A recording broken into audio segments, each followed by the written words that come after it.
This is a presentation of Northeast Streaming Sports.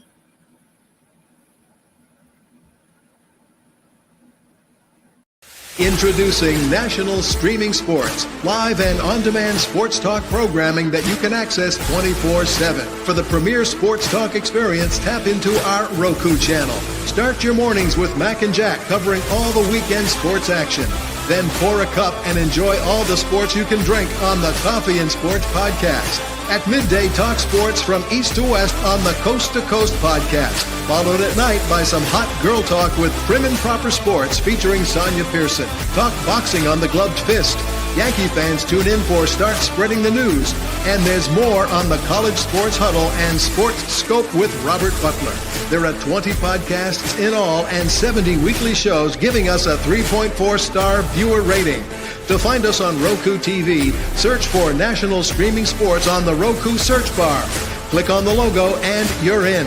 National Streaming Sports, live and on-demand sports talk for America. All right, ladies and gentlemen, welcome to the Dr. Sem Yankees Show. Today is May the 17th, 2025. And let's make today a great day. How do you make your day great? It's simple. Look around you, find the good, cherish the good, and appreciate the good. Once you see that there's lots of good, it's hard not to have a great day, but let's not be selfish. Once you realize it's a great day, let's perpetuate that greatness by spreading it forward. Share that greatness with others.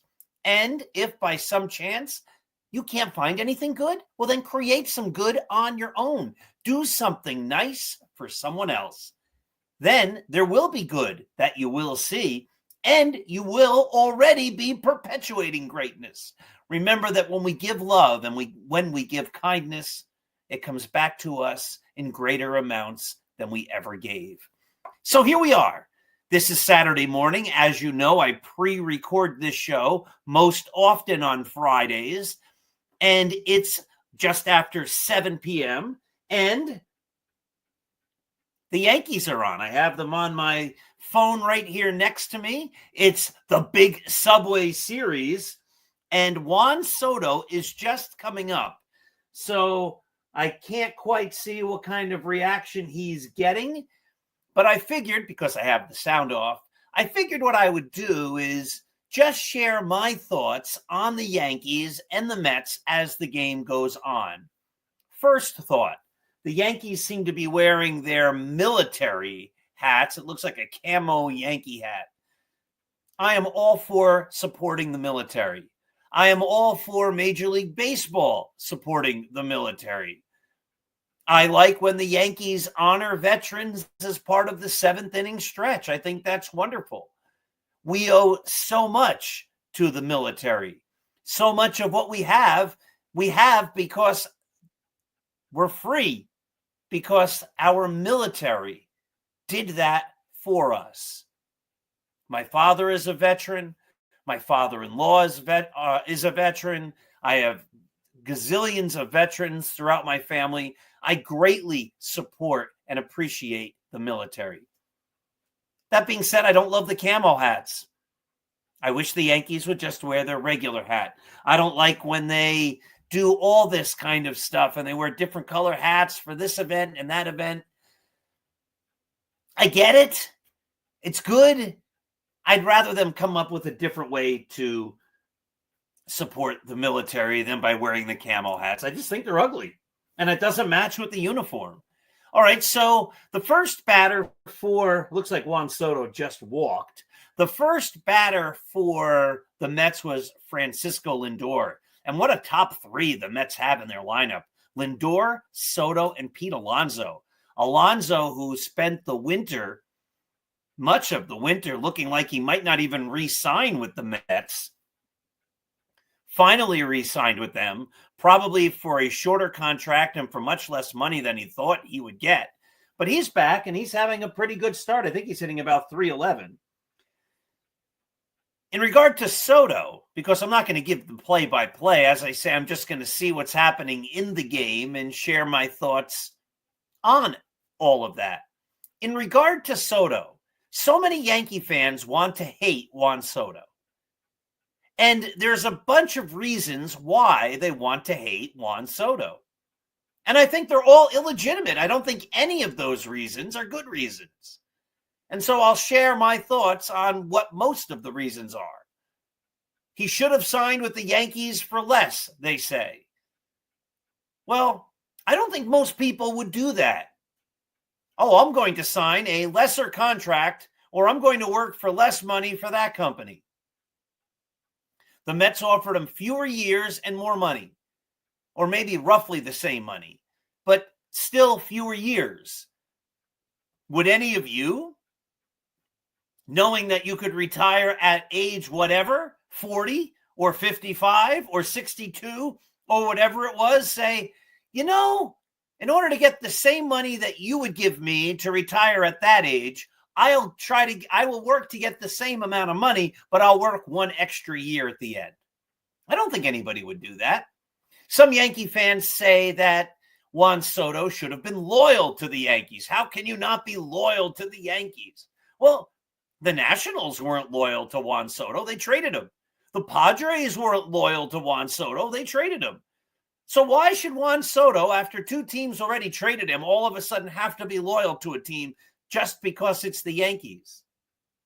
Makes no sense.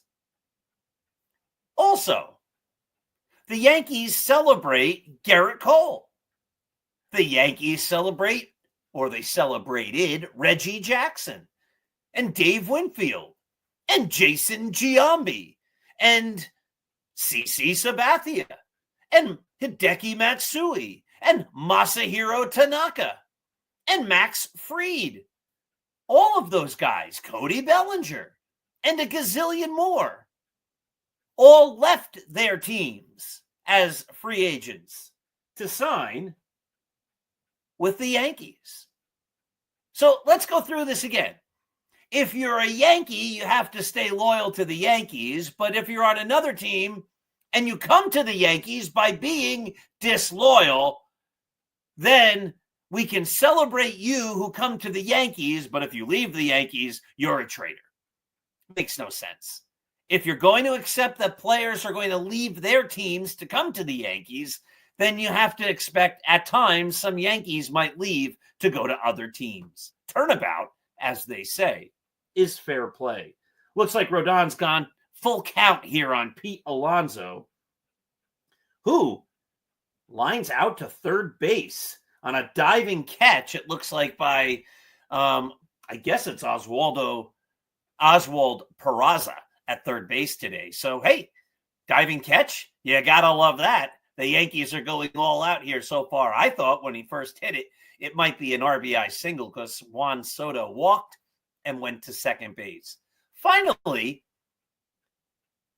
the Yankees are mad because Juan Soto took a better offer. How many Yankee fans in their lives left the first job they ever had to get a better offer?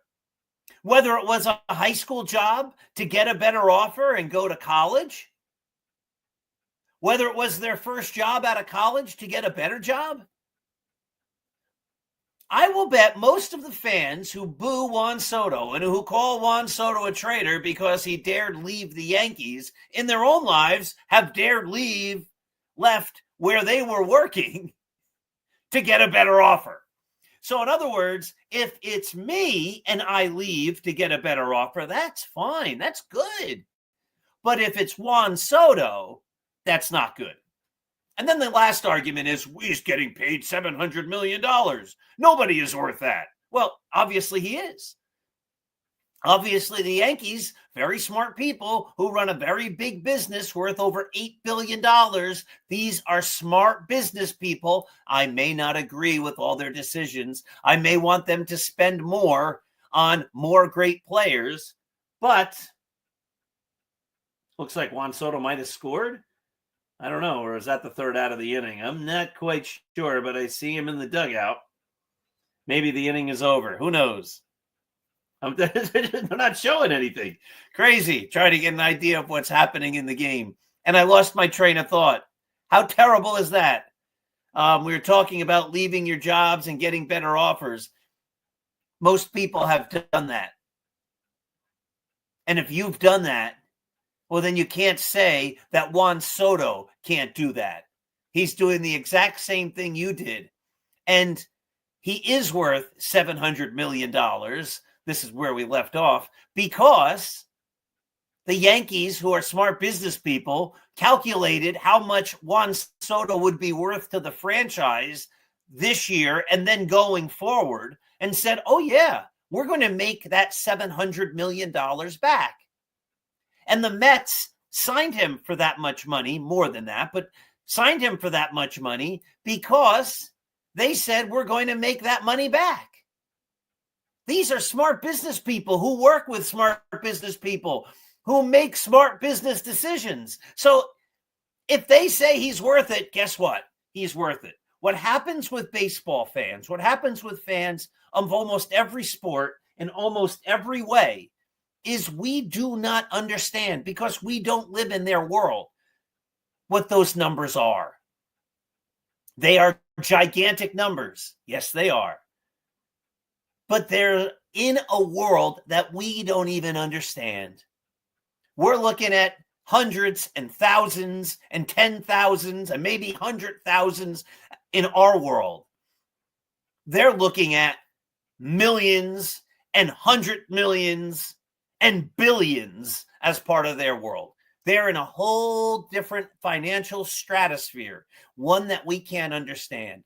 But if a Major League Baseball team says a player is worth $500 million, if we're going to pay like Aaron Judge $400 million, the Yankees, you can bet, have figured out that Aaron Judge is going to make them more than that amount of money, or they wouldn't sign him. They wouldn't sign Aaron Judge to lose money. The Yankees don't operate that way. The Mets don't operate that way. No smart business person operates that way. They operate in order to make money. And they know that in order to make money, you sometimes have to spend money. But they know they're going to make more on the other end of that money. That's just obvious. We might not understand what those monies are because they're so ginormous and they're so out of our norm when we're looking at the price of groceries and toiletries and soap and the electric bill and gasoline. And we're thinking there's a big difference between a $3.50 a gallon and $2.99 a gallon. And there is. But that's our world.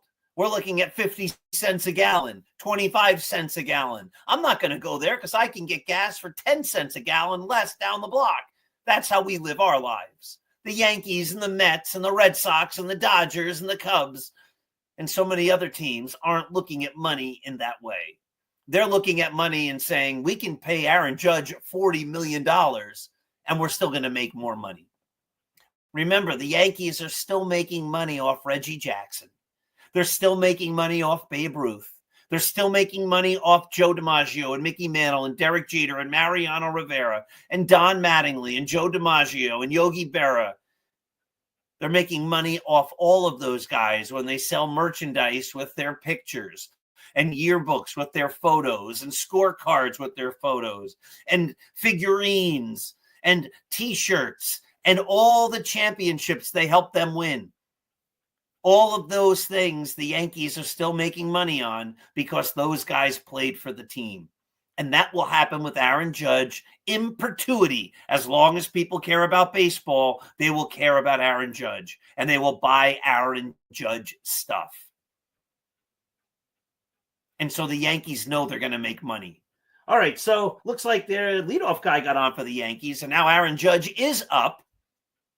It is a 0-0 game, so the Mets failed to score whatever happened there. And let's talk about Aaron Judge for a minute. We've done this a number of times, but he's batting. I don't think they're going to show the batting average while I look right here, but he's batting about .414, which is just absurd. It's past mid-May, and Aaron Judge is hitting well over 400. Now, that can go away in an instant, but he is having such a remarkable run. He was the MVP last year. He probably would have been the MVP the year before. He was on that pace till he ran into the Dodger wall. And when we say that Aaron Judge early in his career was injury prone, he was. Absolutely. He got injured a lot. But that injury was not his fault. That was a bad stadium and a bad situation. That was not Aaron Judge's fault. And he won the MVP the year before that. So you could argue he has been the MVP the last 3 years. And he's on pace to do it again. His 4th year. That's crazy. We are watching one of the great baseball players of all time right now. One of the truly greats. Aaron Judge is playing at such a high level that what he's doing right now is the stuff we're going to talk about for the rest of our lives. We're going to be telling our grandchildren about Aaron Judge and how great he is. All right, looks like there's going to be a 3-2 pitch from, I don't even know who the Mets pitcher is today. Let's see what happens here. Oh my. What do you think? Did he hit a home run? Or did he strike out? He struck out. Mighty Casey has struck out. Oh, well, Aaron Judge still does strike out a lot. But he's cut down his strikeouts too. It's amazing how great he has been. So Cody Bellinger has been actually a pretty good pickup for the Yankees. A lot of people were down on Cody Bellinger when he first came to the club and over the first month or so of the season because he wasn't hitting. And a lot of people said, I don't think he's going to hit. But the last few weeks he's hit, and he's hit pretty darn well. And he's done very well. The thing I like about Bellinger is watching him play defense. I've been very impressed with his defense. He covers a lot of ground. He's very smooth. He's fundamentally sound. He does the right things. He's in control. He's really a pleasure to watch. I was advocating for the Yankees to get him 2 years ago. They didn't. I advocated again over the winter. And, of course, the Yankees aren't listening to me, but that came true. The Yankees got him. And I'm really high on Cody Bellinger. I know he's not doing great right now, but I'm really high on him. I'm very impressed, again, with how well he plays defense. One guy I've been surprised with, and I had a reader on Start Spreading the News get a little frustrated with me about this because that reader has never been a fan of Juan Soto. And whenever I would say that Juan Soto had a great year, which he did last year, he had 7.9 WAR. That's elite territory if you're basically an 8 WAR player. Well, he's bad on defense. Okay. Obviously, he's not as bad as you seem to think because he was still with that bad defense or supposed bad defense. He's not a great defender, but I think he's better than people give him credit for. He was still basically an 8-win player. That's phenomenal. You can't just say, well, he's bad on defense, so he's not a well-rounded player. He's not a good player. He might not be a well-rounded player. Sure, maybe he's not great on defense, but he is a great player. And no one's ever been able to explain how Ted Williams wouldn't then be considered a great player. There's a host of great players who weren't necessarily great on defense, including Babe Ruth wasn't great on defense. Lou Gehrig wasn't great on defense. Are you going to say that Lou Gehrig and Babe Ruth weren't great? Bigger than the game? Of course they were. And of course, Juan Soto is at that level right now. But the guy who the Yankees have, who's supposedly great on defense, who actually has been shaky on defense this year, is Trent Grisham. Trent Grisham plays a smooth center field. He seems effortless out there. And when he makes the catches, it's really a thing of beauty. It's like, wow. It's so, yep, I got it. Yep, I got it. He's really good at that. But when you have that, I don't know if smooth's the word, but it doesn't look like he's trying. He's so good. He makes it look easy. That's really the way to say it. But when he misses the ball, because he's making it look easy, it looks like he's not trying. It looks like he's dogging it. And we've seen that a lot, and that's a surprise. If somebody told you before the season that Trent Grisham was going to be one of the best Yankee hitters but a questionable defender, you would have said, I think you have it backwards, sir, or ma'am. I think you have it backwards. Trent Grisham's a defensive player. You see, he's going to make the plays, but he's not going to hit.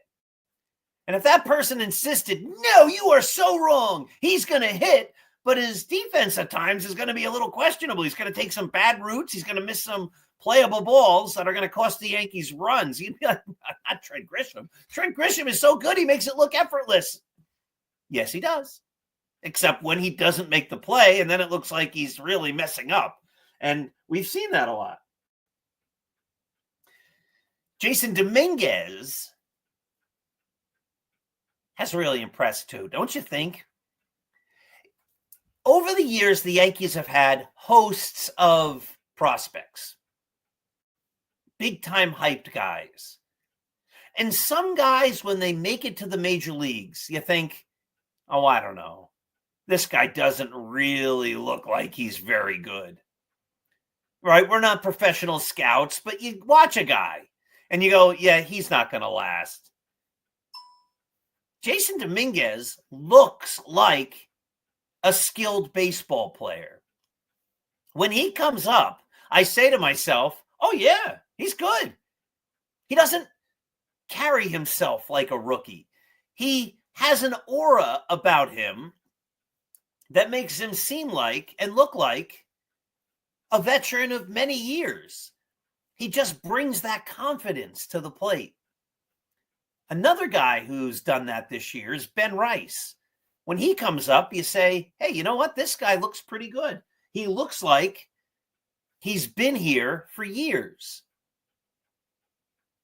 Jorge Posada was like that. I remember when he came up and there was a lot of talk about Jorge Posada. I'm like, oh boy, here's a rookie.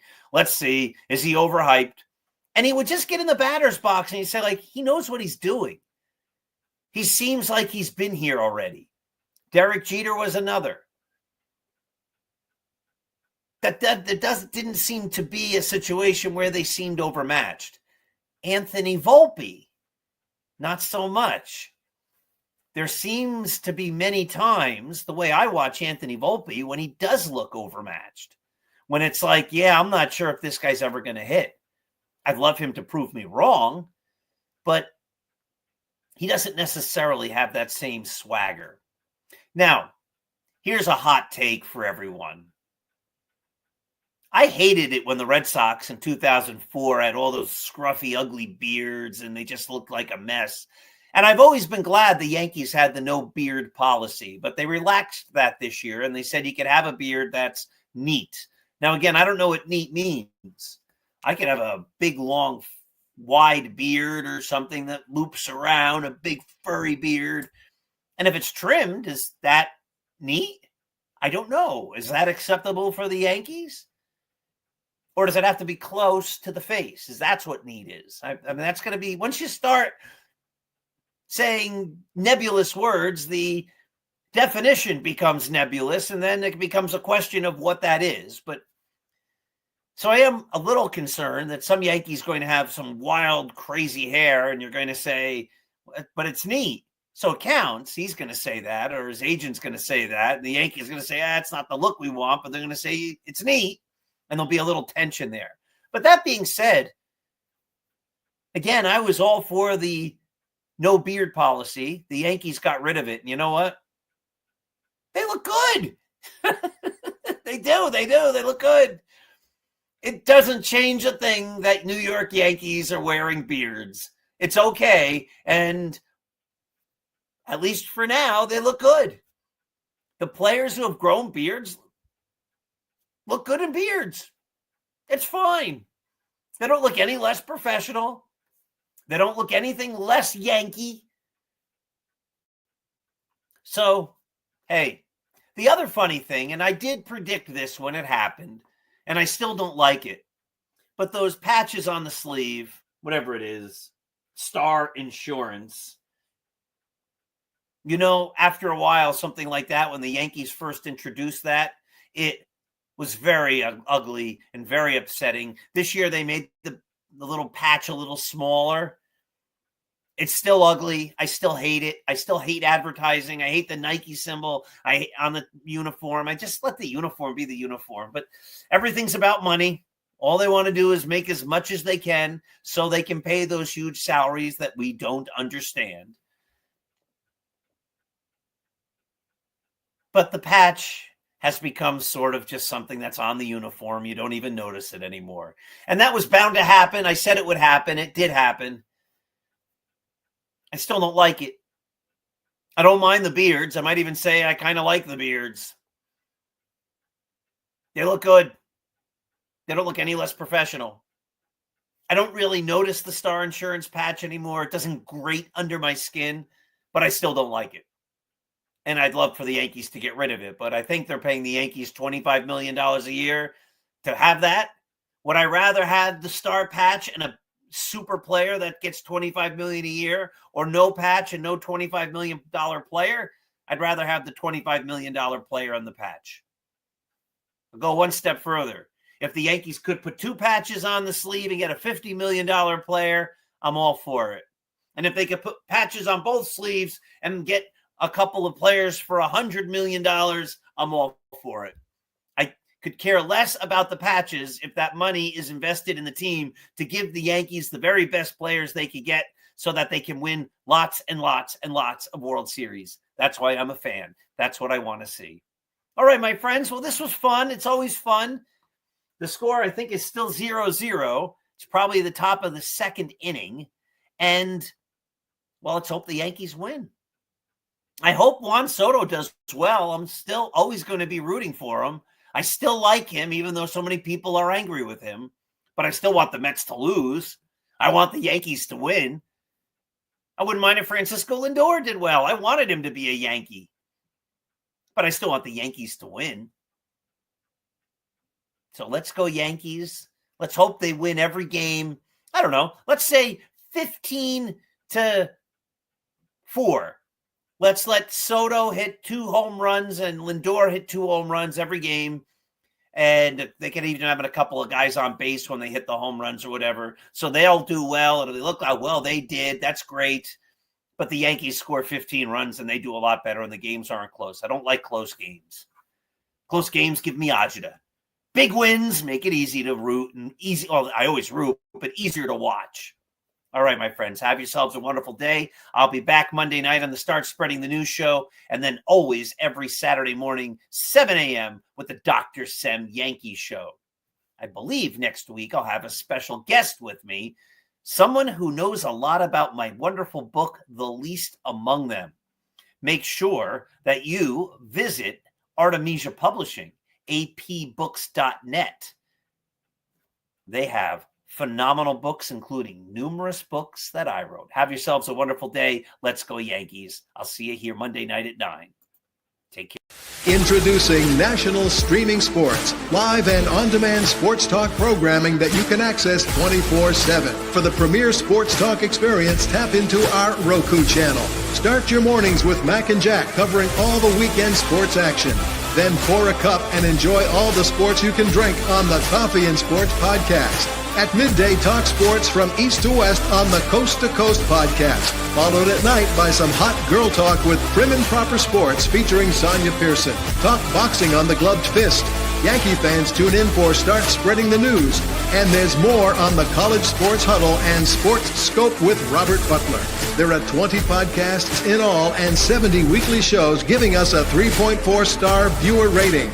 To find us on Roku TV, search for National Streaming Sports on the Roku search bar. Click on the logo and you're in. National Streaming Sports, live and on-demand sports talk for America.